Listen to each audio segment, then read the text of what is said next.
So you want to get your first rental.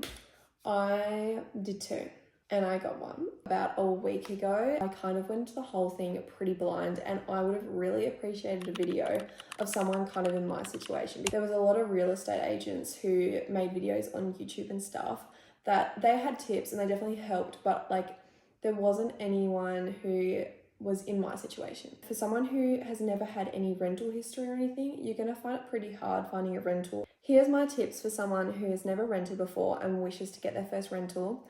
I'm speaking on the perspective of someone who's a uni student and is moving away from home for uni. Okay, so before you even start renting, if you have a bit of time, like say you're not moving for another month or two, one really good thing to start looking out for is scholarships. If your uni has any scholarships, that would really help your rental application, because any sort of money coming in is something we really want to push on our rental applications. So if you've got a scholarship, that's a really good plus. I personally didn't have a scholarship, so it's not the end of the world if you don't have one, but it's definitely a pro if you do. If you know you're moving long time in advance, save your money, because it is so expensive. Second thing is trying to get a job. Now, a lot of places do expect you to be there in person to apply, but there are lots of jobs on like Seek. I got my job through Seek, so I got that actually before, like 2 months before I moved. Also, having some sort of job is massive on a rental application. Like a lot of people were emailing me back asking, did I have a job here? Because I actually completely forgot to put my job into my rental application. I don't know why I just missed that, but I did. But luckily someone called me up and asked if I had any sort of income here in Brisbane. Changed it over, and basically a day or two later I got a rental. So having a job is massive. Third thing is, before you move, know the area you're moving to. So this is like going on to, I know there's different sort of websites you can go to, but checking like the crime rates in all the different areas and just looking up simply what are the best areas to live in, and also looking at what kind of people live in different areas. A lot of cities, if you live in the city, they're pretty heavy on crime just because that's the nature of the city. Definitely want somewhere either close to the uni or close to public transport that will get me to the uni easily. So I actually, luckily enough, got somewhere directly in the same suburb as where the uni is. So that's really good. And you should aim to get in the suburb of your uni, because you're going to be going to uni like 4, 3, 5 times a week. So having that proximity will really help you out. If you have Centrelink, that is also something you can put on your rental application. Again, that's one thing I did not have because I wasn't in the right criteria to have Centrelink help. But if you can get Centrelink help, apply for it. Just to recap, so we've got scholarships, Centrelink support, we want to be trying to apply for some jobs, and then lucky last, just checking out the area. Moving on to when we're actually trying to get a rental. So this is probably the most stressful part, because I really do not recommend getting a place before you've gone, because I was at home, I was doing that, and I was applying for a bunch of places that I'd never even seen in person, didn't know what the area looked like. Like the only thing I was doing was looking on Google Maps, like just doing the pin drop thing and just having a look around, just, you know, looking around the streets, just seeing if I liked it. But that's not the same as you actually going in person. You're not going to know what the area sounds like, what it feels like, what it smells like how big the area is, because we can be deceived by proportions online and stuff. And just the general condition of places is very hard to tell just from pictures. Like I thought I really liked this one, like kind of antique looking place. But I went there and I absolutely hated it. So that just shows you really should be going in person to inspections. And a lot of rental applications require you to have an inspection. So yeah, I think it goes without saying, like you need to be going to these inspections and really checking them out.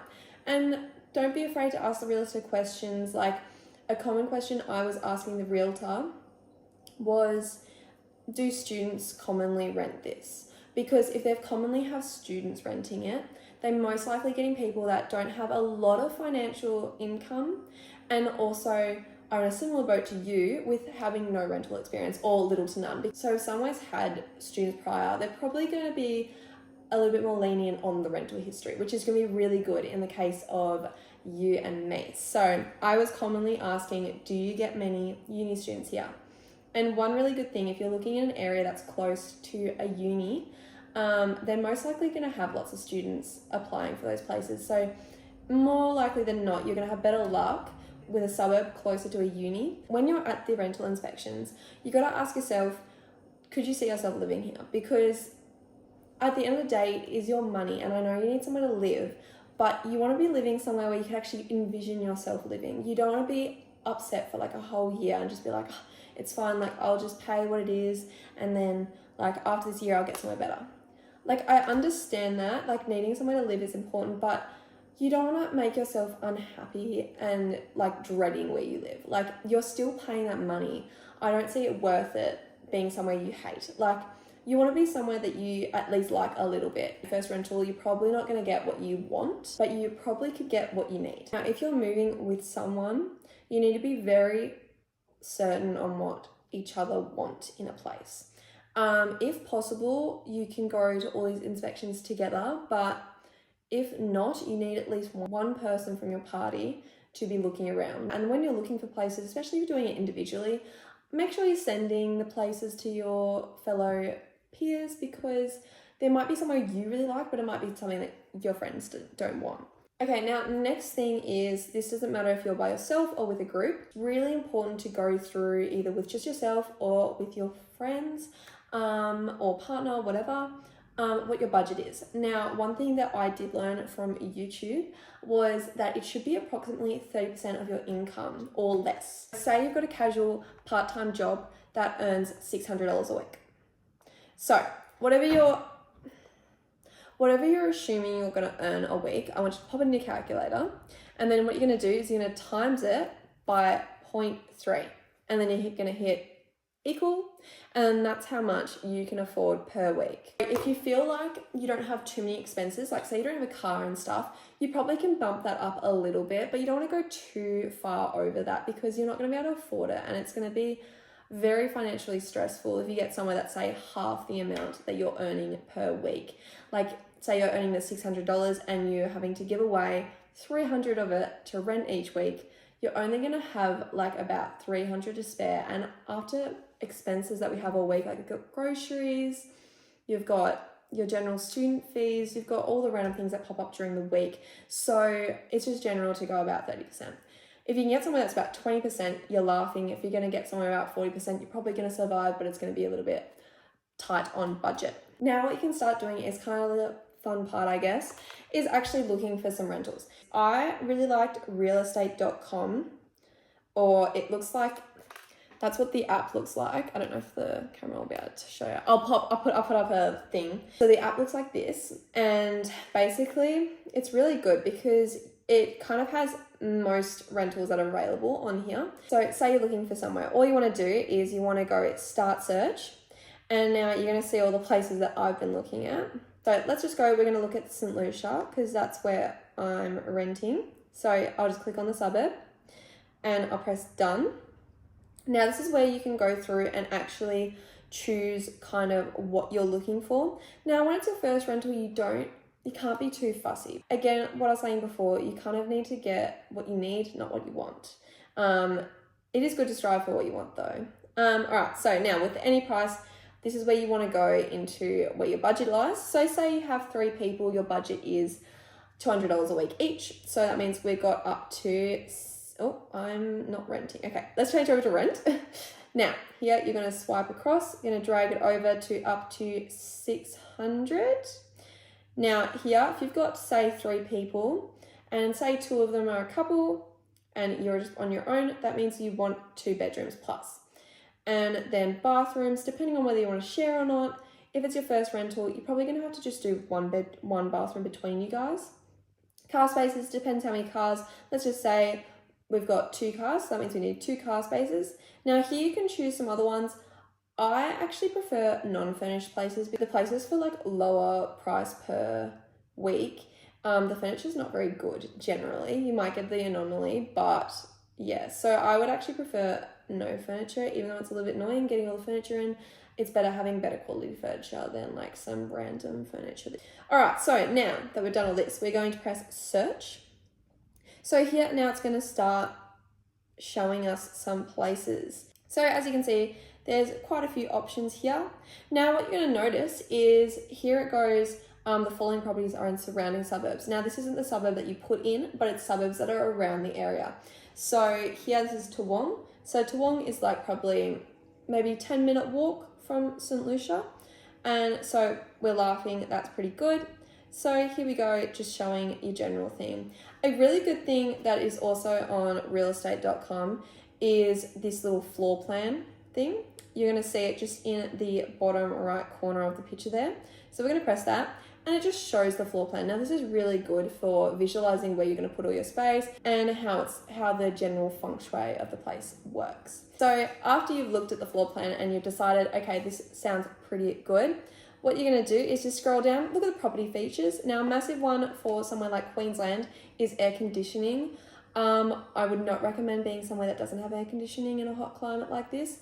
All right, so good thing we've got air conditioning. So continue scrolling. Now here, this is where they put a lot of information about what the property is. So it is really good to just go through and read all of this, just see if it is kind of what you're looking for. Now this bottom thing down here is just a general disclaimer, so you don't really need to bother about that. But here it just tells you everything you kind of need to know. Now we scroll down a little bit further and we see location.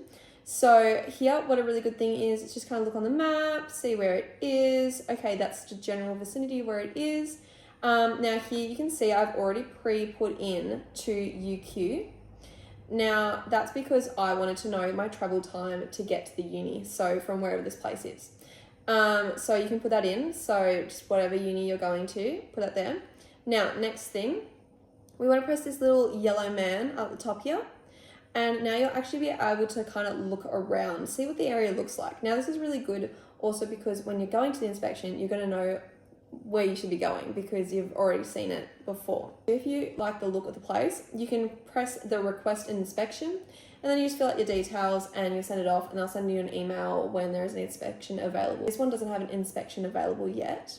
Now I'll try find one that does have an inspection. Okay, so now here, this one, you're going to see this one already has an apply button. Now this is where I wouldn't recommend doing that. I would recommend going to the inspection, and they generally send you a application form once you've been to the inspection. So I wouldn't recommend pressing this apply just yet. Do it after you've inspected it.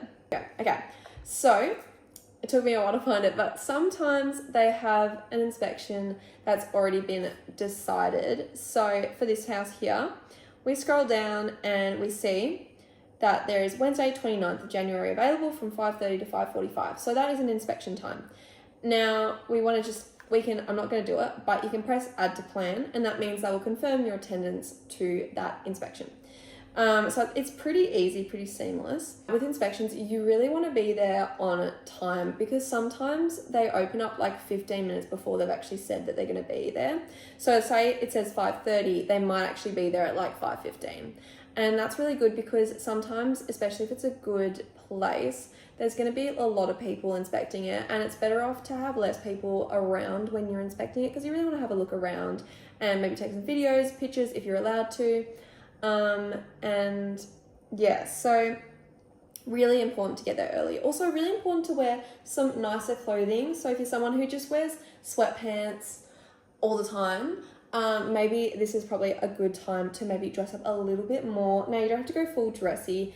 Like I just wore like some nice jean shorts with just a nice top that was nice and appropriate for the situation. Made sure I looked presentable. Like I didn't go crazy, I didn't wear like a suit and tie and stuff, you know. I was just looking presentable. Now another really good one that I have in the same thing is called the Tenant app. Now Tenant app does give you some bug issues. It's not as seamless as real estate, but Tenant app is a little bit better because their whole to apply system, you're going to realize that a lot of places use to apply rather than the application that you can do on realestate.com. Also, if you want to set up on realestate.com, if you want to set up a renter's profile, all you do is go to profile, renter's profile, and then you just need to fill out all of this information here. I'm I'm not going to go through it because it does have all my personal information, and so we're not going to do that. So just go through all of this, and it does give you really good prompts and telling you what to say. Now, if you go to the About Me, that's where you're going to write your cover letter. I actually prefer the Tenant app over realestate.com just because it's just better in the way of booking inspections and applying for things, because you put way more detail in your to apply, which is what you can see here. So book an inspection, so there's 3 days available to inspect, and then to apply if you like the place. So here, to apply definitely is annoying to set up at first, but it saves your details for 14 days. So otherwise you have to pay. Now, another thing with to apply, just while we're on the matter, it wants you to pay for a lot of things. Just skip all the payment things. We don't want to throw away our money unnecessarily. So I didn't do like the tenant check or whatever they call it. Don't need to do it. I didn't do it. Like, I don't think none of the realtors said anything about it, so I would not bother. Now, what you can do also is inspections, and if you know you've got a few days free but you're not really bothered looking at what all your different inspection times are, you can literally just go to the next day. So we'll go Tuesday, and you can press 3 more inspection times available, and here it will show you all the different places that are available that day. And these ones are definitely out of my price range, but it's just up to you. But yeah, it's just a really good feature, because then you can kind of just book in a bunch of them. So here, yeah, on Wednesday, we've got lots of availability. So here you're going to see a lot of different places that you can inspect, and they're all around the area that you've pre-selected when it asks you what you're looking for, similar to the realestate.com. I tried using domain and rent, but I didn't really find myself using them. The biggest ones I was using was real estate and tenant app, and to apply is like a part of the tenant app. It's kind of associated. So yeah, I wouldn't even bother with the other two. Like, it does get quite overwhelming, the amount of emails you'll start receiving from those two apps. So I wouldn't even recommend getting any of the other ones, because it's just gonna be too overwhelming. That is another thing. You are going to be receiving a lot of emails, so make sure you're staying on top of your emails, because you might be getting some offers for inspection times. Sometimes the real estate agents want more information from you, so just try be on top of your emails as much as you can if you really want a rental. Now we're going to go into my tips about securing yourself a rental. So first of all, we're going to start with this cover letter. So with your cover letter, you want to start it off with something very like generalized. So I just went to whom it may concern, because that's pretty official sounding and it can be directed at anyone. Now I just quickly introduce myself as, so my name is Pet. And then I just said a few things about myself, like how I like staying fit, I like playing the piano, I love maths, and what I'm going to be doing when I come up. And also the fact that I'm studying. Make sure I use words like I'm reliable and respectful, and I wish to create a calm and responsible environment wherever I may choose to call home. So a lot of things that I was researching when looking up what to put in my cover letter for my rental, a lot of things were saying to use words like reliable, responsible, kind of all the R words really, because that's what they're looking for, especially if you're a first-time renter. Like, they don't know who you are, they don't know your rental history because you don't have anything. So just make sure you're putting in those words. If you've got anything that you really want to pinpoint that you've put throughout your application, say it in your cover letter. Like I said that I've attached my employment contract for a job that I'm starting in the area that I'm moving to. So just make sure you say that. Now, one massive thing that you should really put in your cover letter and kind of organize is a guarantor. I don't actually know how many guarantors you're allowed, but we just had one, and that is my father. So a guarantor basically acts as a kind of security blanket for a landlord, because if you aren't able to pay your rent for any reason, your guarantor must pay that rent. So they're liable for that week's rent. So it just kind of acts as a security blanket, especially for someone who's never rented before. You may not have the financial stability to show that you can pay each week. So having a guarantor, especially like a parent or any sort of guardian really, is massive. I definitely think the fact that we wrote down that we have a guarantor definitely helped the application. Because again, it's just that security blanket for the landlord. Honestly, that's kind of all I put in my cover letter. I didn't really put too much in it. I just put like enough, just about yourself, what kind of environment you wish to create and what you wish to have, and if you've got any sort of financial things, like putting that you've got a scholarship, Centrelink, if you've got a guarantor, which I'd really recommend, yeah, any of that kind of stuff, put it in there. Now, another thing that you really want to have is maybe some referees, and just let them know that they're probably going to receive quite a number of emails, and just kind of let them know what you kind of want them to say, because they might just be like, what is this email? I don't know what to say.